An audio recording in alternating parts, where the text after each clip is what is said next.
the title of this working group is not just because of this conference is financed, supported, and intellectually led by the International Visegrad Fund, but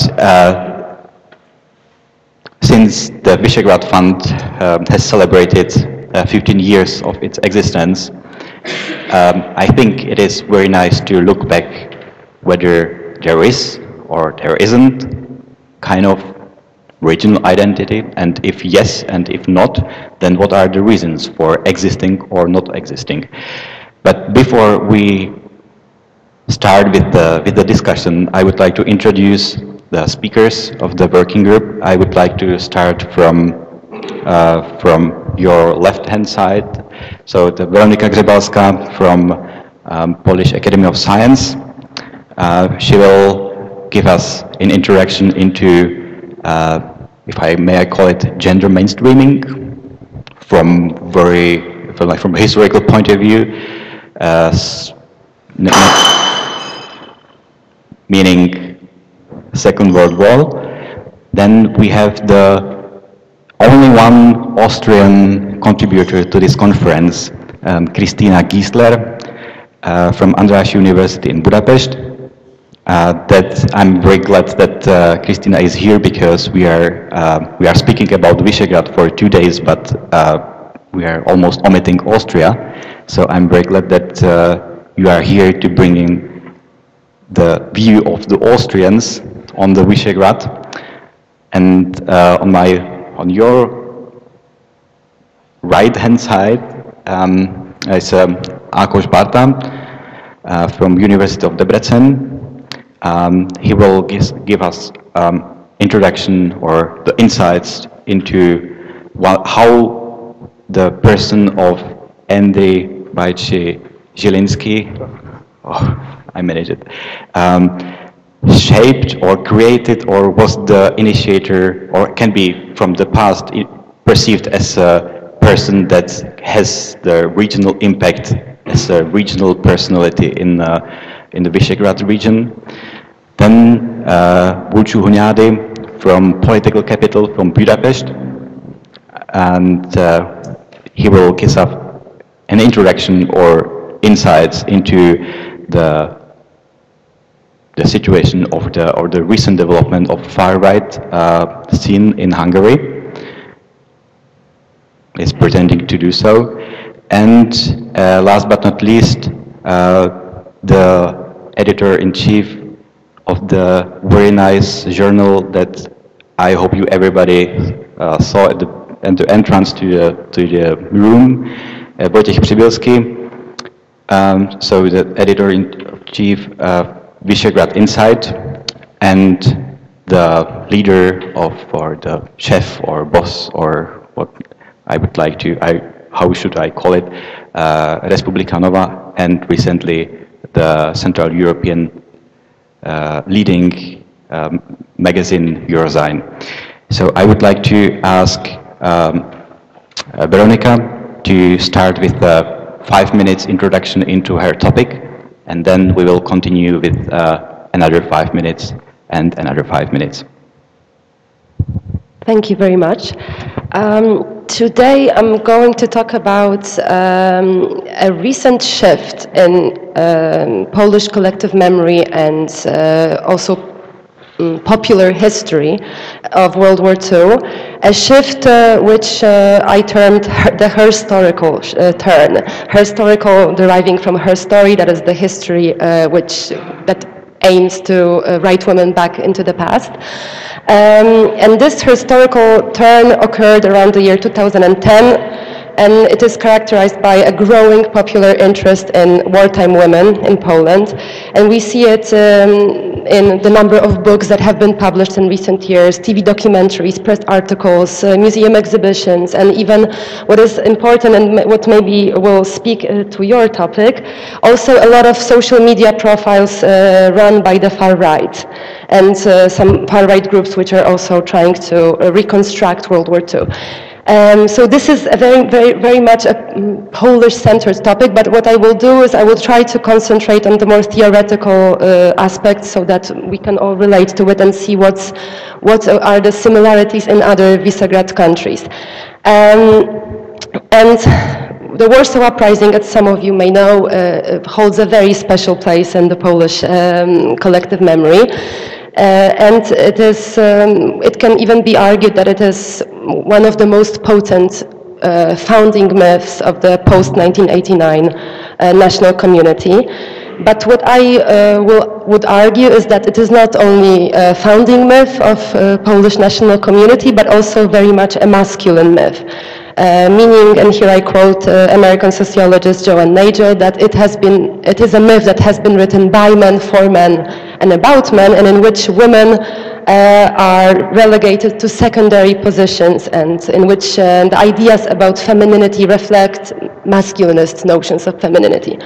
So obviously women participated in the Warsaw Uprising, and no one could ever deny it because there are pictures, there are documents, and there are still survivors who could testify about that.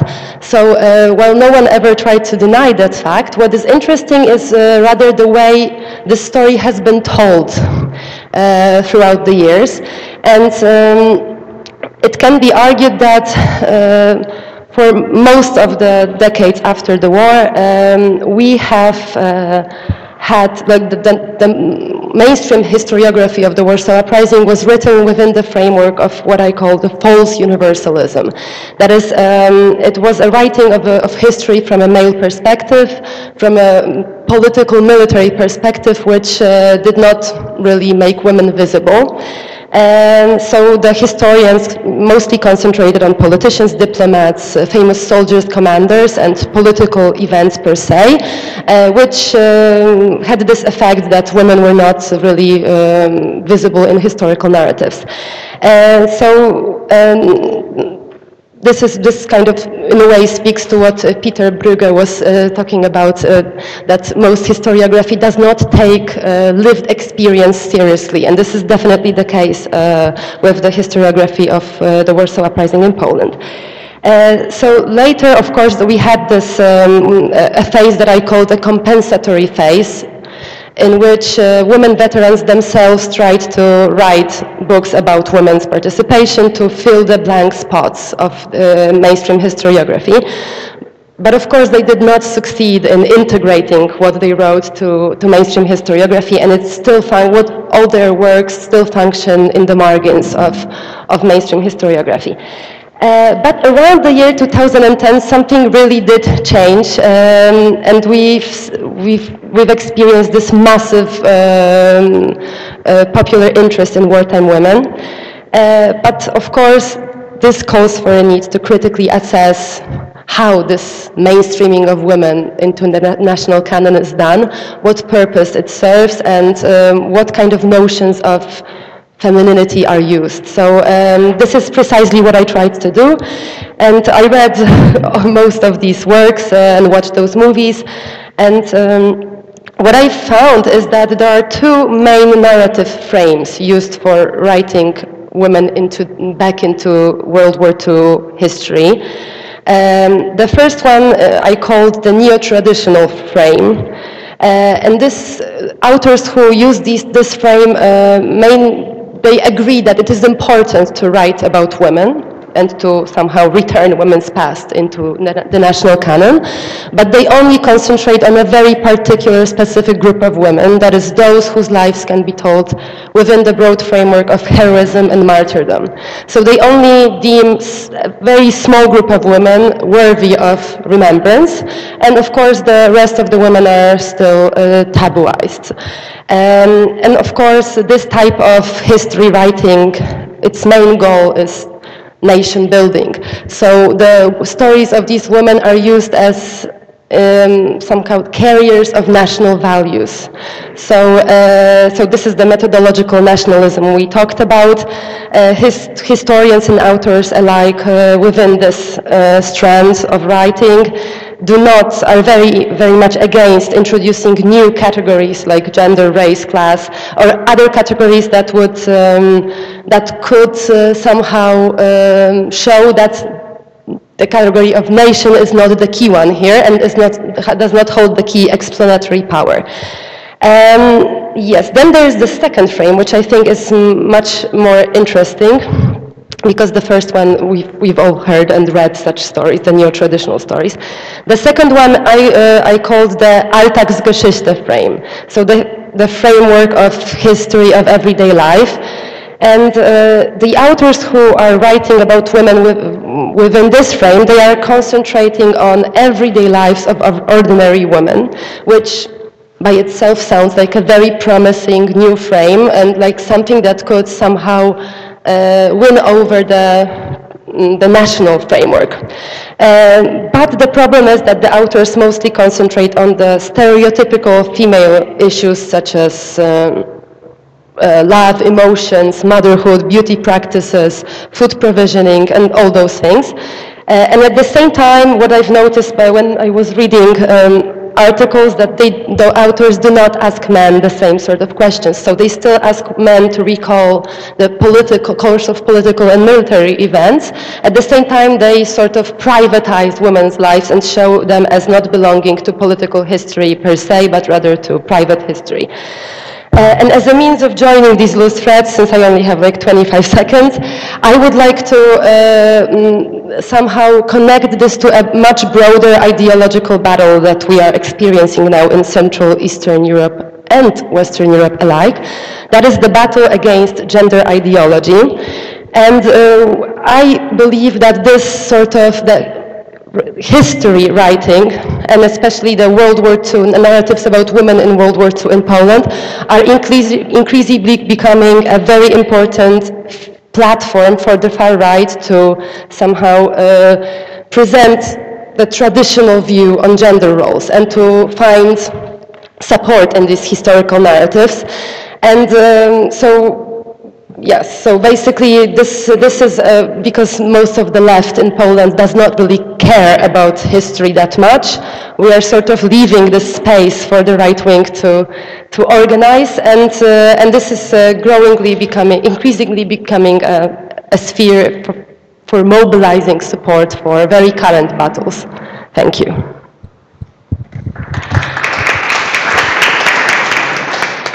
Yes, thank you very much for keeping the time, and let's have a look on Austria, or from the Austrian perspective.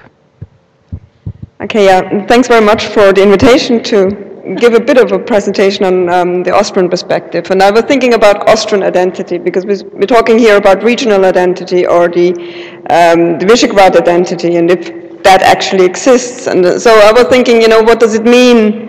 What does Austrian identity mean, and by what features is Austrian identity shaped? And it's very much shaped by the territory and by its history, so its historical legacies.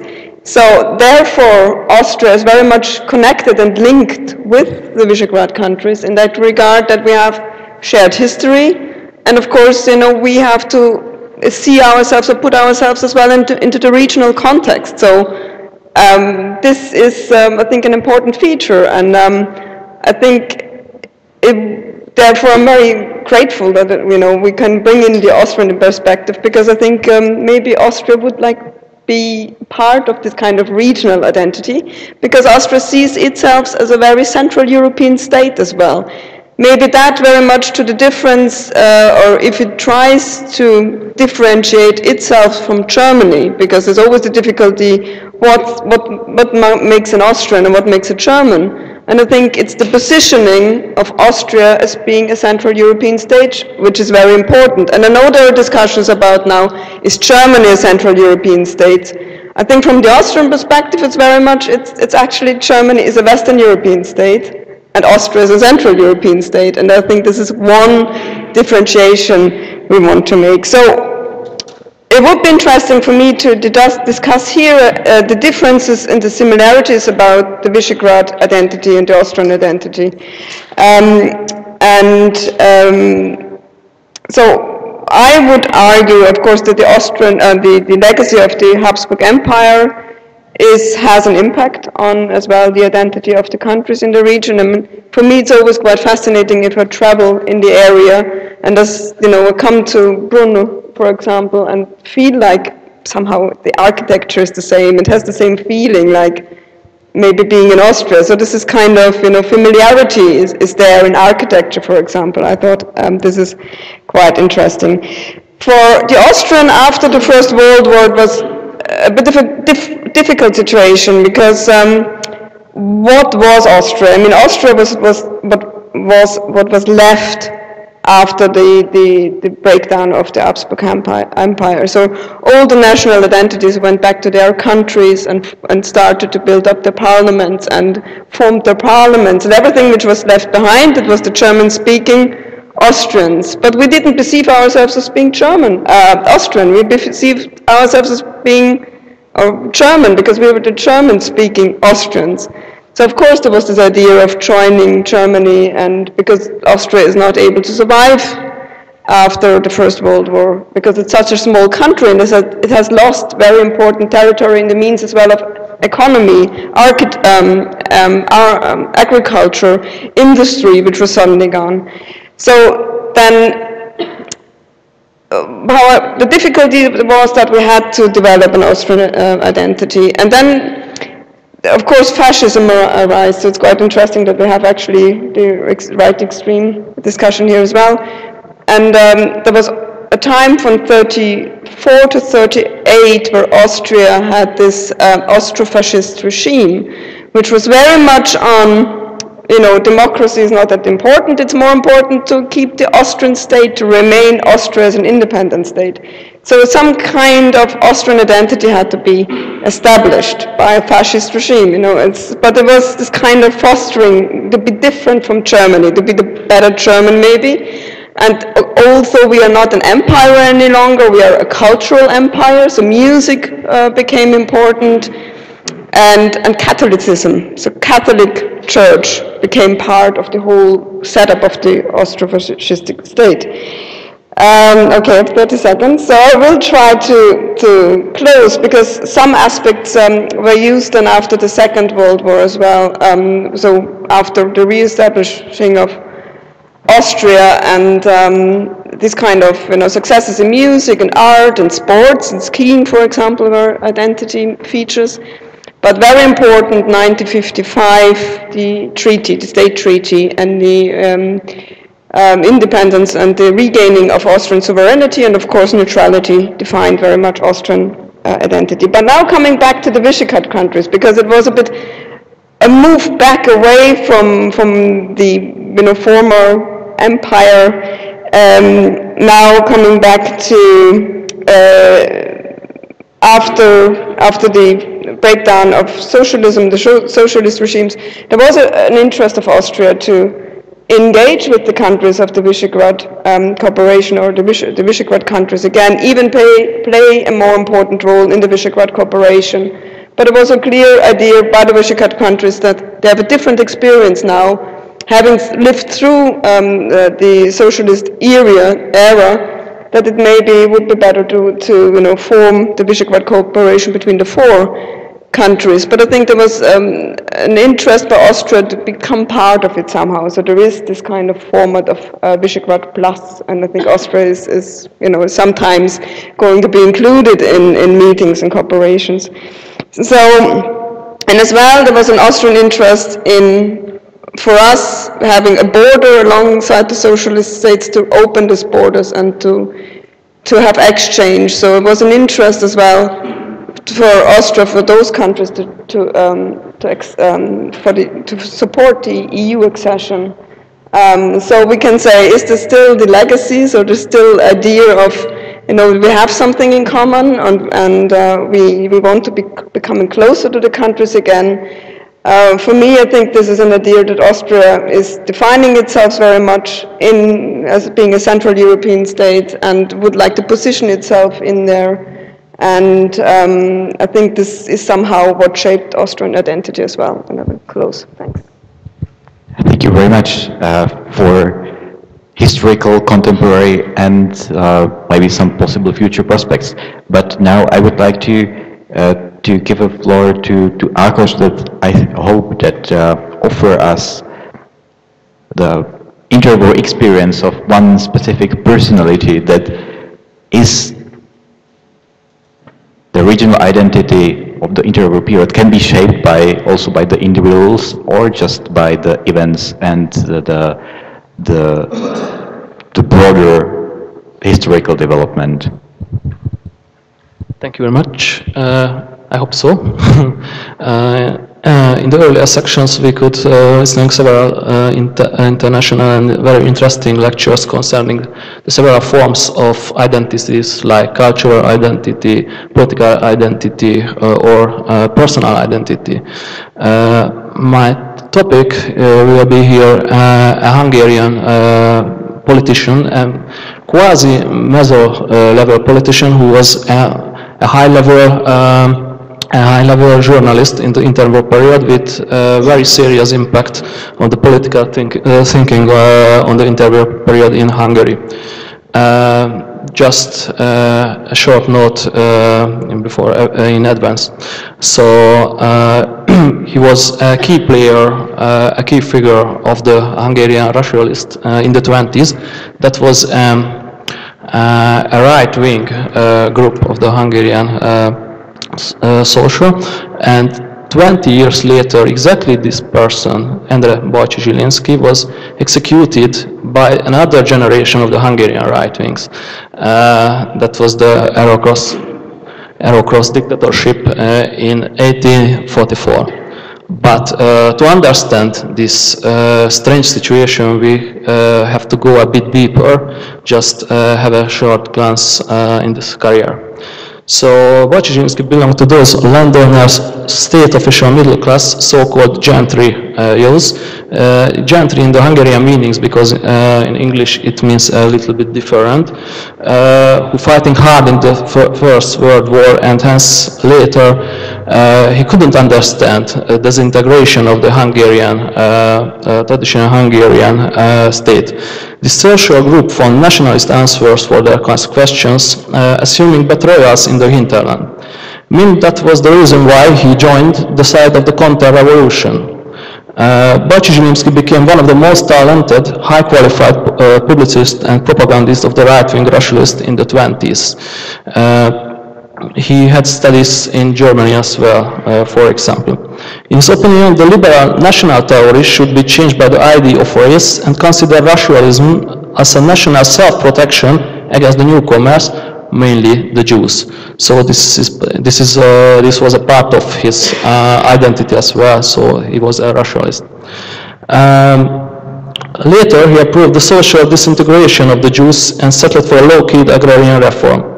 However, in the end of the 20s, he made a change on his career and left the political group of Gömbös, Gyula Gömbös, who became later Prime Minister of Hungary, and established another party, the National Radical Party. After the defeat of the German election of 1935, the NRP conjoined with the smallholder party, and Bajcsy took a part in the new challenge, committed to paper his concepts about the lordship policy and against the Germandom, which was a new approach in his ideology. In his period, he already attracted attention for the inland, the so-called Schwab, the Hungarian Germans, and also the foreign imperialist danger of the imaginative danger, that was partly an imaginative danger of the Germandom. And he targeted a radical agrarian reform in this period. He could on one hand supporting the racialism and on the other refusing the Jewish laws. It was quite an interesting duality. His activity during the World War II and mainly after the occupation of Hungary by the Nazi Germany is mainly probably the most important and best known part of his career. For example, his heroic armed welcome to the Gestapo because he was fighting against them. He was participated in the resistance, and he was a head of the Hungarian resistance, and he was executed by the right-wing dictatorship of the Ákos party exactly at Christmas Eve, 1944, the 24th of December. If we are thinking about his foreign policy, which could be here the main topic, we could say that Przybylski was one of the last representatives of the Hungarian imperial idea. This imperial idea means a kind of historic approach and targeted to let's have back all the territories which has been lost during the World War. So in Hungary we say that he was an integral revisionist. However, two important notes have to be taken here first. Przybylski mainly focused on the Carpathian Basin, not on the whole Central European region. Twice. He tried to combine this expansion with reform plans, serious reform plans during the 30s. As a key player of the Hungarian rationalists, he was an integral revisionist, as I mentioned before, who proposed the reannexation of the territories. But from his perspective, this reorganization of the Danubian nations is waiting for the new folk origin Hungarian elite. So that was not the same elite what he considered in the 14th century. Hence, Russia's reforms and imperial idea related and strengthened each other in his political thinking. The most important pillar in his foreign policy was Italy before World War II, which conception is supported by a deep sympathy for Mussolini and the fascist movement. Przybylski considered Italy as a counterpoint against the Little Entente and a regional power which can support Hungary to break the Treaty of Trianon. In the 20s, he also looked at the German right wings as an example to follow and refuse the Danubian Confederation. Okay. In the 13th, this relation has been totally and lifelong changed, considering Germany as a regional danger. His defensive partnership aimed to involve Austria as well as a buffer state against Germany and Poland as well, which country has Hungary traditional good relationships. Przybylski sketched in a kind of vertical axis containing Warsaw, Budapest, Belgrade and Rome, and in the program of the National Radical Party he proposed the cooperation of 12 small countries with the population of almost 100 million inhabitants, but unfortunately it cannot be completed as we know. Thank you very much. So thank you very much for thank you very much for very interesting historical introduction that may explain many differences and the roots for the next presentation given by Bulcsú, Hunyadi. So please, floor is yours. Hello everybody. I would like to show you some slides, that's why I had to come here. I have kind of three short introductory remarks. I have to contradict to the chair of our panel because I won't talk about the state of the far right in contemporary Hungary. I would rather speak about more generally about the a project we made at our institute, Political Capital, which is a policy research institute in Hungary. So it's more a theoretical project, a theoretical model to measure theoretical support for right-wing extremism, right-wing ideology. The second remark is that I feel a bit of kind of an alien here because what I will talk about is more a contemporary issue, and I will give you not a historical but a sociological and more a political perspective. And the third remark is that I will play the role of kind of the devil's attorney because I will rather argue against a common Visegrad identity, and I try to point out the differences between our countries. So I will shortly introduce the index and give you an insight in the methodology, and after that I would like to tell you some lessons of the model. So we made this model, we call it Demand for Right-Wing Extremism. In short, it's DREX index. And it's, the aim of this index is to measure the rate of people in a society who are open to far-right messages. It's very important that it's only a theoretical, it measures only the theoretical support for far-right ideology. And the index is not tailored to make prophecies based on the research, so we cannot foresee, for example, the election results of far-right parties in the next elections. It's only a theoretical model. And it shows only the potential support of extremist thinking and not the real support of extremist parties. So the model is good for to identify people who, based on their views, values, and attitudes, open to or close to the main elements of far-right ideology.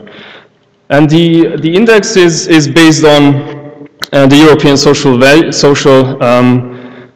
survey, and we use 29 questions of the survey, and we categorize these questions into we put the questions in 4 big categories, which we call prejudice and welfare chauvinism, right-wing value orientation, anti-establishment attitudes, fear, distrust, and pessimism.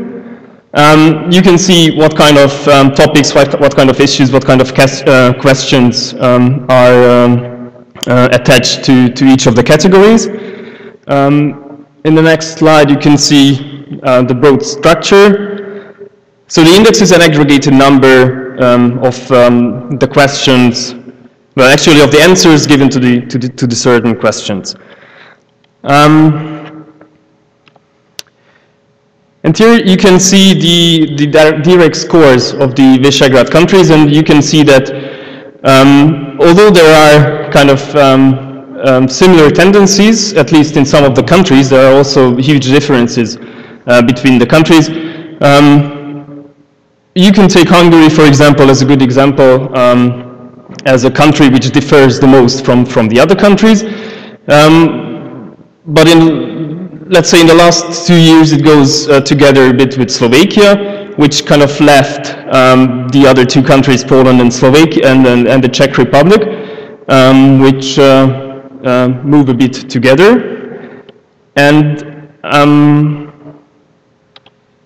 here you can see a comparison of a broader perspective. I listed some of the European countries. And it shows that there is kind of 2 kind of divisions between the countries in Europe. There is a kind of north-south division and an east and west division. I would like to stress the east and west division here. You can see that Western European countries, for example, Norway, Germany, the Netherlands, they have the lowest scores. And they are also kind of stable courses of their index.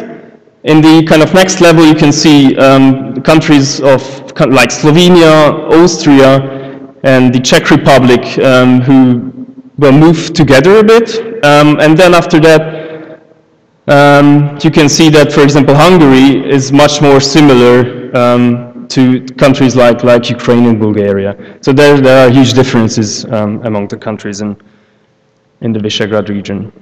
Thank you very much.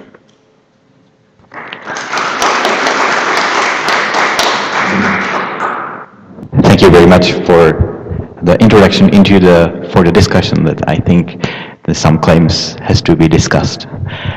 And last but not least, Wojciech Przybylski, editor of the Visegrad Insight, please do the intellectual background of the debate. I guess after presentations you do analysis, right?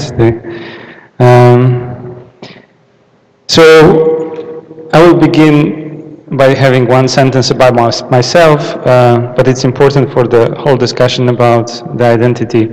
You see, Michal was pointing to my involvement in many organizations. You might get completely lost. and I must add that it's also in transition right now. Having said that, I will not elaborate. I just say that Eurozine, that is my newest job, and Visegrad Insights remains my main project.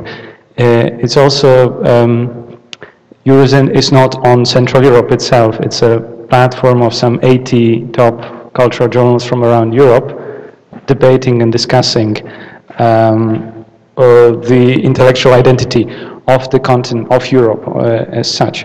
But indeed, it's important that it's seated in Vienna. The office is in Vienna. But it's important that now someone, let's say from Central Europe, is taking over such a project. And I think this is telling a story of a transition, because to me what tells the story of Central Europe or some regional identity is being in transition. Me myself, I am in transition right now. And Central Europe has been in transition for quite a lot of time. It's been undefined and unclear what actually it is. When you're asking me a question, or you ask yourself a question, what is regional identity, then you instantly start to ask, what is the region? And you come up with several different names. These several different names may very well end up in Central Europe, but they may be Central and Eastern Europe, Eastern Europe. Yeah, let's stop here. So it's Central Europe or regional, which I will focus on, or the regional identity is a transition period for me, for what I would like to say. What tells me this is also a story of a book publication that it's a work in progress. Some of you actually here taking part in it. It's a companion to Central European Ideas, initiated as a project, also supported by the Visegrad Fund, called the Central European Dictionary of Political Ideas. What we tried some 4 years ago with a group of people, scholars, journalists, public opinion influencers, was to try to map the public debate based on the ideas, on the basic concepts of the clusters of ideas that are in Central Europe, and how do they relate to a universal debate. And this is where I will now try to distinguish several of these possible roots of identity of the region, to speak about something more concrete, or give, as you said, a little bit of a background to this discussion.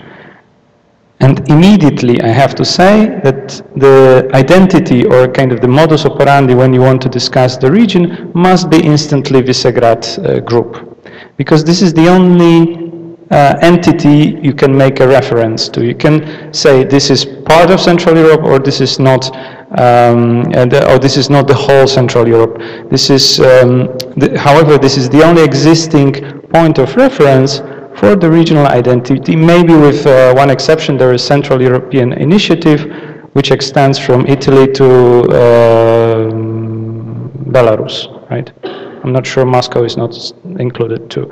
So in any case, I think when you speak about some sort of identity and regional identity, you have to make you should try to be concrete. And for the purpose of our project, for this book that is now the last stage of edits, hopefully soon published, this is Visegrad.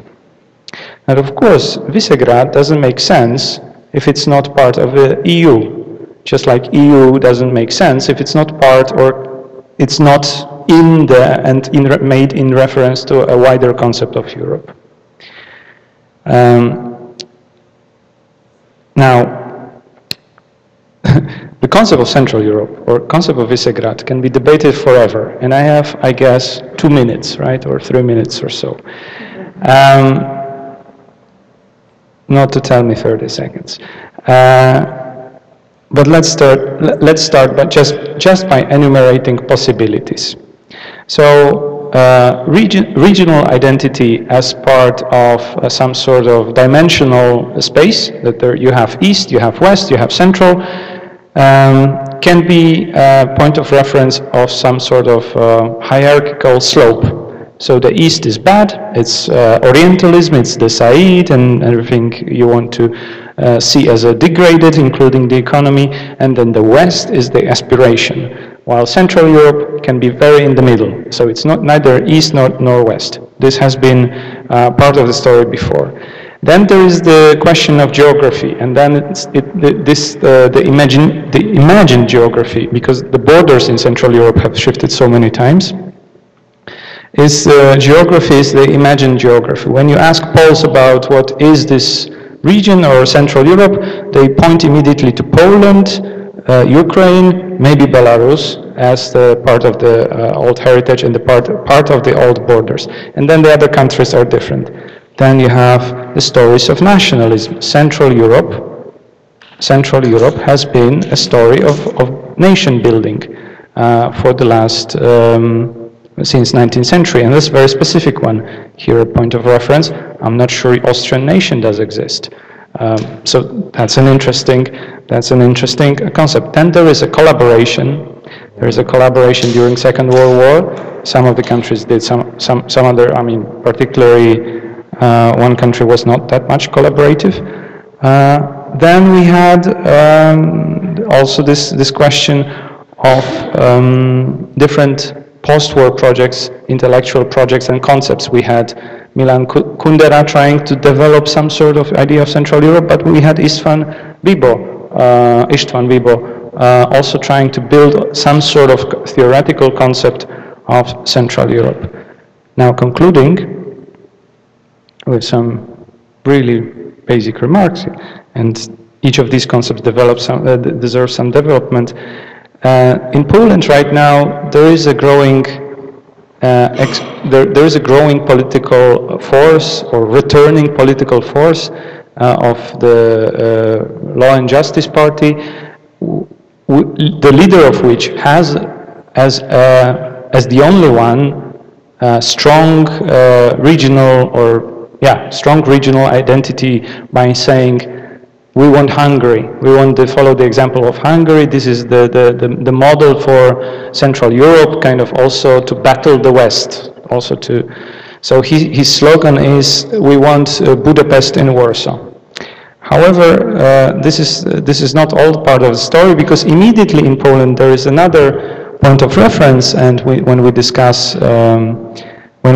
the region and regional identity, there is this very nice concept of self-irony, because immediately there is a Facebook group that makes a reference that Krakow wants, that Krakow also deserves Bucharest in Krakow. So thank you very much for all of you that made my position extremely hard to find a red line among all the contributions. So if I may make a short summary, so there are claims that the Visegrad is basically not existing because it is either the groupment of nationally based societies, or that the shared interest is just to be Western, to be part of the Western society or the Western structures, and to some extent that the Visegrad region share the common enemies that either from east or from west. So we had various perspectives on the topic of the regional or the Visegrad identity. And my question to all of you, and I would like to ask you to be very brief, like 2 sentences each, is, may we speak about the contemporary Visegrad identity without referring to the past, and to be look towards the current development, towards the need of being Visegrad in the Western Europe?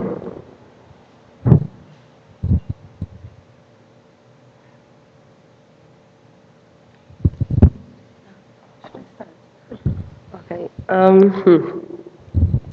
So well, as the experiences of countries such as Poland and Hungary, also Slovakia. I'm not sure about the Czech Republic. It seems to be more peaceful here in terms of far right. The answer would be no, we cannot do that without serious historical and identity work and memory work. So I do not really see, and even though in the past we had a lot of instances of cooperation of our national forces that tried to build common identity around common enemy. For example, Polish and Hungarian far right are well known for cooperating around issues such as the Katyn massacre and so on, and building a common front in the EU. They even, I think, exchanged candidates on their electoral lists to the European Parliament recently, so that's a nice gesture. But even then, they build this common identity around past battles, past issues, so it seems to be rather utopian, this other idea, but maybe you have a different point. No, actually, I agree with you. I think that you can't, if you deal with identity, you have to look as well on past developments and past events. And I think for the Visegrad Cooperation, it was very important when 1999, when it was founded, it was this kind of idea that the countries together will support each other to reach the aim of NATO membership and EU membership.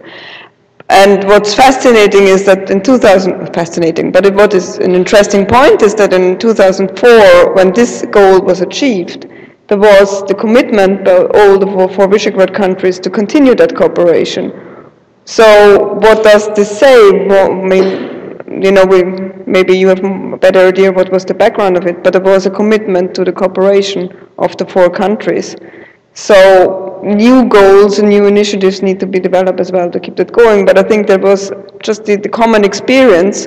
First of all, the common experience of socialism, and now the common experience of EU accession, of the EU accession process, maybe kept the countries together in the cooperation as it is. But I think history is important, or historical events. So, in other words, that the past experience is the driver that forced the countries to be together. Yeah. I totally agree. So without a historical background, we cannot manage. I'm totally sure about it, because it's important to identify ourselves, not only in a broader cooperation like the V4 story, but as a national identity, it's important as well. As in the morning, there was a note made by, if I remember well, Tamás Stark, who remembered us about those notes, what is in the new Hungarian Institute, and it's very important to have a historical argument of the cooperation, because without it, I don't see there can be managed. But I agree totally as well.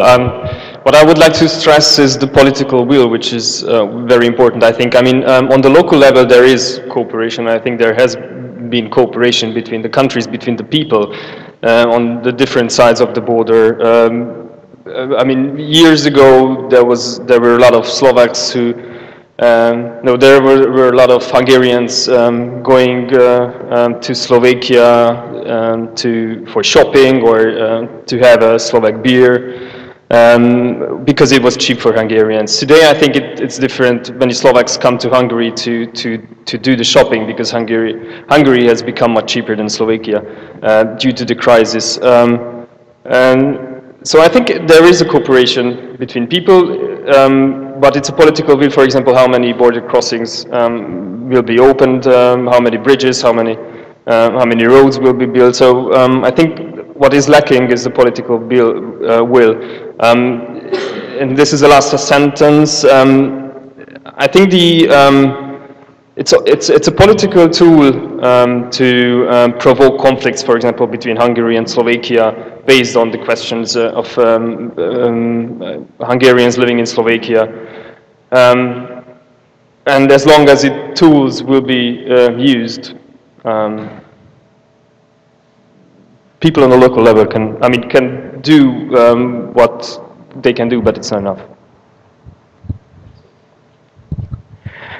I'm sorry for being a bit an evil advocate, but yeah, Bulcsú, you mentioned in your presentation that you will speak against the common Visegrad identity. So my question to you, like the very specific one, is could you show us the examples why this is not existing in the current political discourse? And talking about Hungary, from my perspective, this is like totally contradicting to always stressing this national point of view on the historical development and saying, oh, we are different, we need to develop our own national identities and in the same time we will cooperate together within the Visegrad. Like, from my perspective, this is not working well, and we should discuss if this is the way how the Visegrad should be developed. But I would like to think about the questions, and now I give the floor again to Wojciech Przybylski.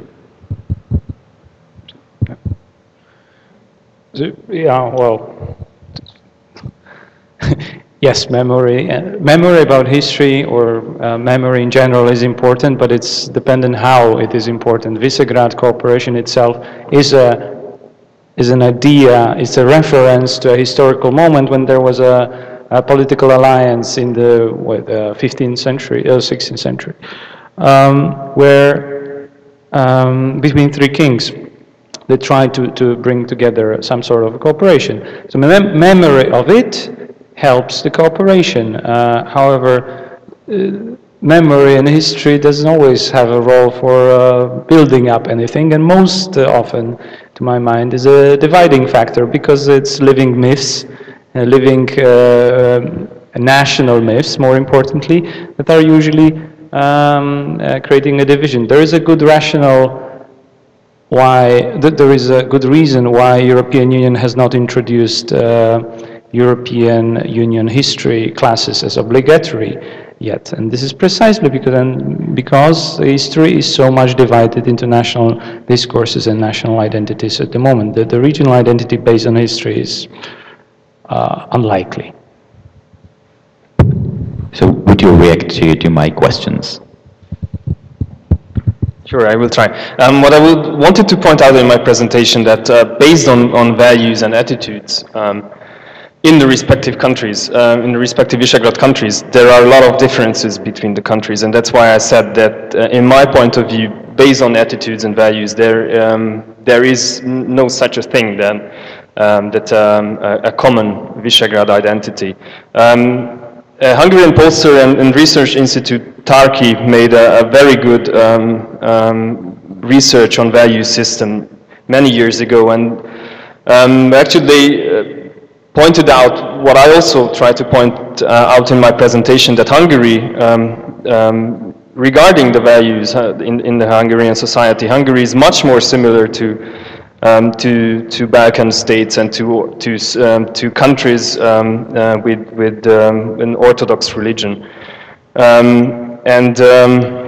If you look on our directs index, you can see that, for example, the course of the index in the Czech Republic, it's much lower and also much more stable than, for example, the index of Hungary or the index or the score in Slovakia.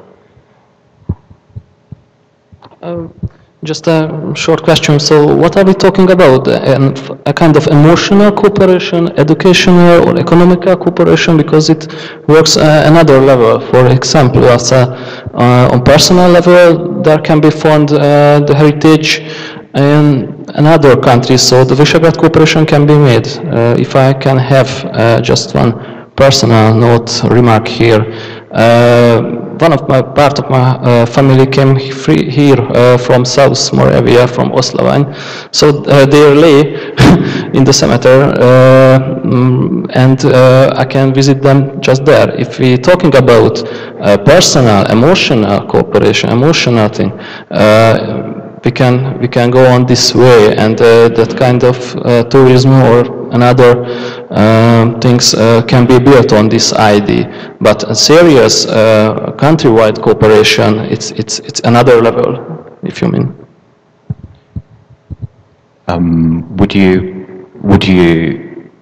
I would like to ask the audience if this is, there is a question regarding this clash that has been tackled within the group.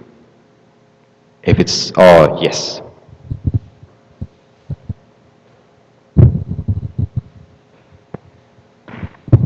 Well, it's actually mostly a comment. I think in this whole discussion about the Visegrad Group and whether it has an identity or not, you forget the dimension called external representation or visibility. As I said, Visegrad is as much about being seen, noticed, taken seriously abroad. And that's a perfectly legitimate strategy. Look at the Baltic states. I simply say the Baltic states. We have three very different states with different histories, different languages, one a Finno-Ugric, one to the Baltic language family, two of them predominantly Protestant, one predominantly Catholic, and so on.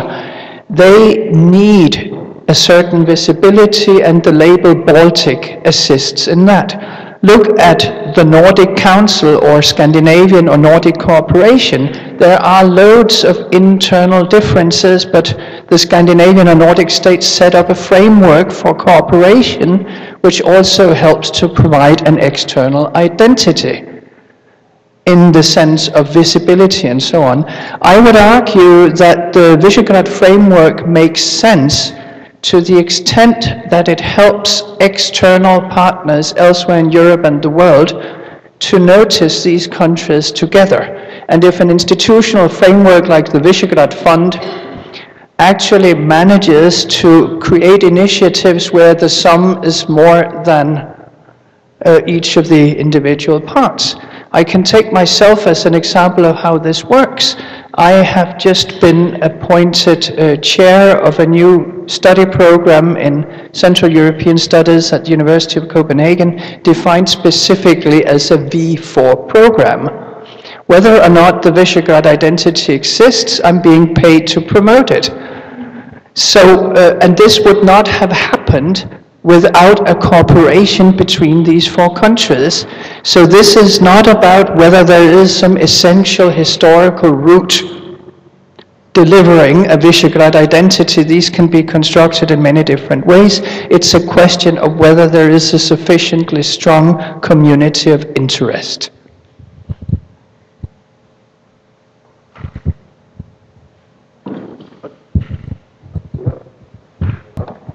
Thank you, anyway. It's a question on Mr. Hunyadi. It's not directly about the Visegrad 4 identity, it's on the phenomenon of extremism. I can accept, considering the criteria at the very beginning, the list of attitudes of the member of the so-called far right. I can accept this as a description of what can be nicknamed conventionally as a far right, but I can't help myself. I'm feeling somewhat tension, or if not a conflict between various attitudes. There is some sort of traditionalism, and there is distrust in the authorities. Distrust in the institutions, in the hierarchies, in the authorities, and authoritarianism on the other hand, and traditionalism, etc. Can this be stick together so easily? I'm not quite sure. And second, a little question. This is... Okay. Finish.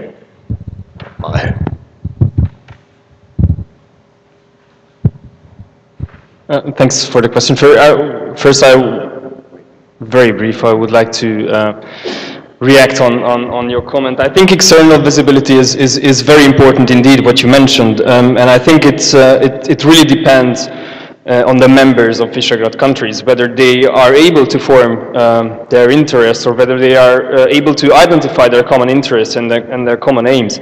But regarding external visibility, I think it's, I mean, as it was mentioned, after 1990, it was really important also in the view of these countries to work together in order to get the accession to the EU and to the NATO.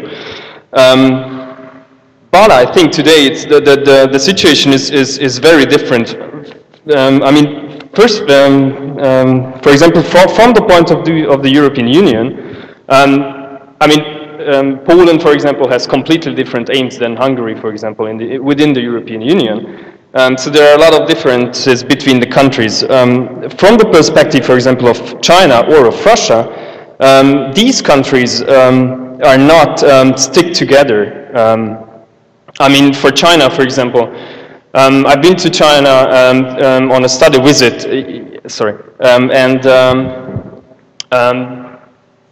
there was a mixture of participants from different countries, from Serbia, from Romania, from Hungary, from the Czech Republic, but there were no Poles, for example, there were no Slovaks there, because somehow they were invited in another framework. So which means that from the perspective of China, these countries are not the same, or China deals with these countries not in the framework of the Visegrad, of the V4. From the perspective of Russia, I mean, the aim of Russia is to deal with single countries and not with a group of countries, because that serves Russia's interest more. And back to your question, if I understood it right, of course there are. You have to be very cautious when you put these categories together, and of course there are a lot of differences within these categories, and of course, for example, the category anti-establishment attitudes, you cannot say that it's only effective for far right, for people who support the far right. Of course, there are a lot of other people who would vote for other parties and who have these attitudes. So, so you have to be very cautious, and I wouldn't say that that it's a perfect index, but I think that based on the methodology, I think you can work with this index, and it shows a theoretical support for this kind of ideology. Thank you very much, and the concluding remark. Yeah, just a very quick thing. We found the internal efforts for cohesion the Visegrad tries to undertake, and it's putting money, but also political will to that.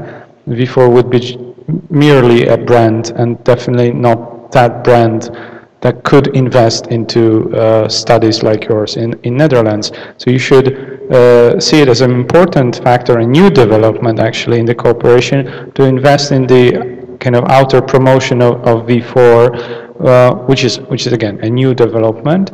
But most of this, the underpinning factor is that there is a lot of effort for internal cohesion, and the discussion about internal cohesion, trying to find commonalities, not only interests, because interests rather divide, but these common driving factors, the underpinning factors of the longer cooperation. This is the driving force of the region, of the Visegrad. So thank you very much for all panelists, and I would like just to add one point that we should be thankful for our enemies and the external world that we have the Visegrad identity. So, we have the enemies that created the Visegrad identity, and we have the external world that helps make it the Visegrad identity real. So thank you very much for being here, and in 10 minutes we will start with the last working group. Thank you very much.